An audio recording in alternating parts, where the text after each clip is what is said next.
దేవుని పరిశుద్ధ నామమునకు ఘనత మహిమ ప్రభావములు కలుగునుగాక. హల్లెలూయా. మరొకసారి ఈ అనుదిన బైబిల్ ధ్యానములకు మీ అందరినీ మన రక్షకుడు ప్రభువైన యేసు క్రీస్తుల వారి పరిశుద్ధ నామములో ప్రేమతో ఆహ్వానిస్తున్నాను. పిల్లరా, యేసు క్రీస్తు ప్రభుల వారు లేఖనముల ప్రకారము మన పాపముల నిమిత్తము మరణించి సమాధి చేయబడి మూడవ దినమున పునరుత్థానుడుగా సజీవుడుగా తిరిగి లేచాడు. 40 దినములు తన శిష్యులకు అగుపడి దేవుని రాజ్యమును గురించి అనేకమైనటువంటి విషయాలను వారికి బోధించి మరి క్రీస్తు శ్రమపడి తన మహిమలో ప్రవేశించుట అగత్యమని వారికి తెలియజేస్తూ లేఖనములలో మరి తన్ను గూర్చినటువంటి వచనముల భావములన్నిటినీ ఆయన వారికి వివరించాడు. మోషే గ్రంథంలో మరి ఆయనను గూర్చి పలికినటువంటి లేఖనముల భావములను మనము ధ్యానించాం. ఇప్పుడు ప్రవక్తల గ్రంథంలో నుంచి యెషయా గ్రంథము 53వ అధ్యాయములో క్రీస్తు ప్రభుల వారి శ్రమలు, మరణము, పునరుత్థానమును గూర్చినటువంటి లేఖనములను ధ్యానిస్తూ ఉన్నాం. 5వ సువార్తగా పిలువబడుతున్నటువంటి యెషయా గ్రంథము 53వ అధ్యాయంలో క్రీస్తు ప్రభుల వారి శిలువ మరణము, ఆ యొక్క క్రీస్తు ప్రభుల వారి నామమున పాప క్షమాపణ, క్రీస్తు ప్రభుల వారి పునరుత్థానము, క్రీస్తు ప్రభుల వారి వలన దేవుని నిత్య సంకల్పము నెరవేరడము చూస్తూ ఉన్నాం. ఈ దినము యెషయా గ్రంథము మరి 6వ అధ్యాయం నుంచి ముందుకు కొనసాగుదాం. మనమందరము గొర్రెల వలె త్రోవ తప్పిపోతిమి, మనలో ప్రతివాడు తనకి ఇష్టమైన త్రోవకు తొలగెను, యెహోవా మనందరి దోషము అతని మీద మోపెను. దేవుడు మనలందరినీ తనతో సమాధాన పరుచుకోవడానికి పాపమెరుగనటువంటి యేసు క్రీస్తు ప్రభుల వారిని పాపముగా చేసి మనందరి పాపమును దోషమును ఆయన మీద మోపి క్రీస్తు ప్రభుల వారి యందు దేవుడు మనలను తనతో సమాధానపరుచుకున్నాడు. హల్లెలూయా. క్రీస్తు ప్రభుల వారి యందు దేవుడు ఈ లోక పాపమంతటిని తానే భరించి మనకు రావలసినటువంటి మరణాన్ని తన ప్రియ కుమారుని పైన ఉంచి ఈ లోకమంతటికి దేవుడు మరి రక్షణను దయచేశాడు. యెహోవా మనందరి దోషమును అతని మీద మోపెను. అతడు దౌర్జన్యమునొందెను, బాధింపబడినను అతడు నోరు తెరవలేదు. వదకు తేబడు గొర్రె పిల్లయు బొచ్చు కత్తిరించు వాని ఎదుట గొర్రెయు మౌనముగా ఉండునట్లు అతడు నోరు తెరవలేదు. అన్యాయపు తీర్పు నందిన వాడై అతడు కొనిపోబడెను. అతడు నా జనుల అతిక్రమములను బట్టి మొత్తబడెను గదా. సజీవుల భూమిలో నుండి అతడు కొట్టివేయబడెను. హల్లెలూయా. సజీవుల భూమిలో నుండి అతడు కొట్టివేయబడెను అనగా అతడు నా జనుల నిమిత్తము అతడు మరణాన్ని అనుభవిస్తాడు,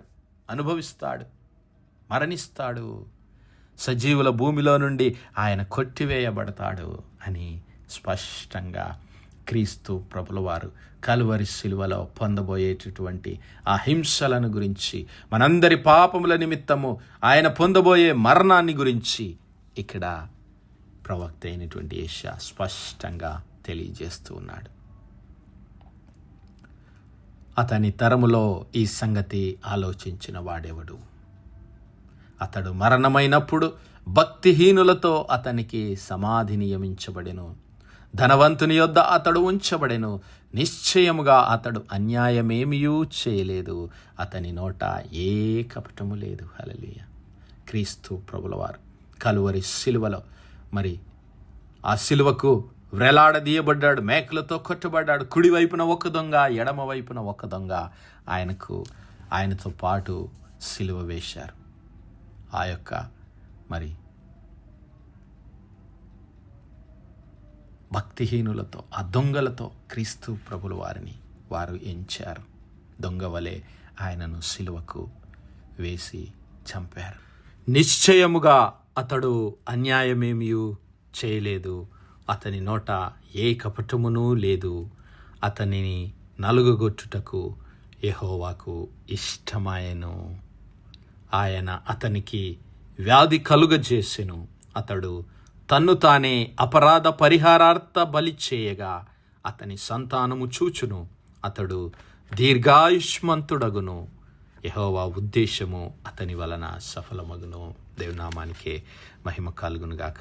ప్రియులారా, నిశ్చయముగా అతడు అన్యాయమేమీ చేయలేదు. నిశ్చయముగా అతని నోట ఏ కపటమూ లేదు. అయినప్పటికీ అతడు మరణమైనప్పుడు భక్తిహీనులతో అతనికి సమాధి చేయబడింది. అతడు సజీవుల భూమిలో నుండి కొట్టివేయబడ్డాడు. ఎందుకు అంటే నా జనుల అతిక్రమమును బట్టి. హల్లెలూయా. దేవుడు అంటున్నాడు, నా జనుల అతిక్రమమును బట్టి అతడు మొత్తబడ్డాడు. నా జనుల అతిక్రమములను బట్టి, దోషములను బట్టి అతడు నలుగొట్టబడ్డాడు. నా జనుల పాపముల నిమిత్తము ఆయన మరణించాడని దేవుడు ఆయనను గురించి మరి చెబుతూ ఉన్నాడు, సాక్ష్యం పలుకుతూ ఉన్నాడు. అయితే యెహోవా ఉద్దేశ్యము అతని వలన సఫలమగును. అతనిని నలుగగొట్టుటకు యెహోవాకు ఇష్టమాయను. ఏమిటి దేవునికి కలిగినటువంటి ఇష్టము? ఏమిటి దేవుని ఇష్టము? ఏమిటి దేవుని యొక్క ఉద్దేశము? క్రీస్తు ప్రభుల వారి యందు దేవుని యొక్క ఉద్దేశం ఏమిటో తెలుసా? దేవుడు లోకమును ఎంతో ప్రేమించెను కాగా ఆయన తన అద్వితీయ కుమారునిగా పుట్టిన వాని యందు విశ్వాసముంచు ప్రతివాడు నశింపక నిత్య జీవాన్ని పొందాలన్నది దేవుని ఉద్దేశము, దేవుని కృప. హల్లెలూయా. ఆ ఉద్దేశము ఆయన భూమి పునాదులు వేయబడక మునిపే నీ కొరకు నా కొరకు ఆయన కలిగి ఉన్నటువంటి ఆయన ఇదిగో తన స్వరూపమందు తన పోలిక చొప్పున నన్ను ఈ భూలోకంలో సృజించాడు. హల్లెలూయా. దేవుడు తన స్వరూపమందు తన పోలిక చొప్పున నన్ను సృజించుకున్నాడు. సృజించి వారిని నన్ను ఆశీర్వదించి ఇదిగో మీరు ఫలించి అభివృద్ధి పొంది విస్తరించి భూమిని నిండించి దానిని లోబరుచుకొనండి అని తన స్వరూపం ఇచ్చాడు, తన అధికారం ఇచ్చాడు, తన యొక్క బలమును శక్తినిచ్చాడు, తన ఆత్మను మన యందు ఇచ్చాడు. హల్లెలూయా. అది దేవుని యొక్క ఉద్దేశం. హల్లెలూయా. దేవుని నామానికే మహిమ కలుగునుగాక. ప్రియులారా, ఆ దేవుని ఉద్దేశము క్రీస్తు ప్రభుల వారి యందు సఫలపరచబడటానికే ఆయన కల్వరి శిలువకు అప్పగించబడ్డాడు. ఆ దేవుని ఉద్దేశాన్ని స్పష్టంగా పౌలు భక్తుడు ఎఫెసీ పత్రికలో మనకు రాస్తున్నాడు. ఎఫెసీ పత్రిక 1వ అధ్యాయం 2వ వచనం నుంచి మనం గమనిస్తే, మన తండ్రి అయిన దేవుని నుండి ప్రభు అయిన యేసు క్రీస్తు నుండి మీకు కృపా సమాధానములు కలుగునుగాక. మన ప్రభు అయిన యేసు క్రీస్తు యొక్క తండ్రి యగు దేవుడు స్తుతింపబడునుగాక. ఆయన క్రీస్తునందు పరలోక విషయములలో ఆత్మ సంబంధమైన ప్రతి ఆశీర్వాదమును మనకు అనుగ్రహించెను. హల్లెలూయా. ఆయన తండ్రి అయిన దేవుడు క్రీస్తునందు పరలోక సంబంధమైనటువంటి విషయములలో ఆత్మ సంబంధమైన ప్రతి ఆశీర్వాదాన్ని క్రీస్తునందు మనకు అనుగ్రహించాడు. హల్లెలూయా. ఎట్లనగా తన ప్రియుని యందు అనగా క్రీస్తు ప్రభుల వారి యందు తాను ఉచితముగా మనకు అనుగ్రహించిన తన కృపను బట్టి, హల్లెలూయా, తన కృపా మహిమను బట్టి, తన కృపా మహిమకు కీర్తి కలుగునట్లు తన చిత్త ప్రకారమైన దయా సంకల్పం చొప్పున యేసు క్రీస్తు ద్వారా తనకు కుమారులనుగా స్వీకరించుటకై, అనగా తనకు పిల్లలనుగా మనలందరినీ దేవుని పిల్లలమగటానికి అధికారాన్ని, కృపను అనుగ్రహించాడు. క్రీస్తు ప్రభుల వారిని ఎందరైతే అంగీకరిస్తారో వారందరికీ దేవుని పిల్లలవటానికి దేవుడు కృపను అనుగ్రహించాడు.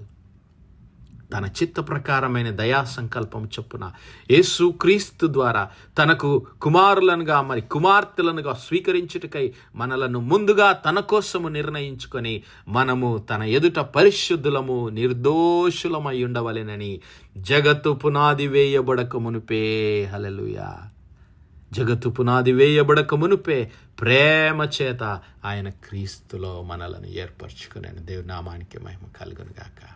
దేవుడు తన ఉచితమైన దయా సంకల్పము చొప్పున క్రీస్తు ప్రభుల వారి యందు నన్ను భూమి పునాదులు జగత్తు పునాది వేయబడక మునిపే ఏర్పరచుకున్నాడు.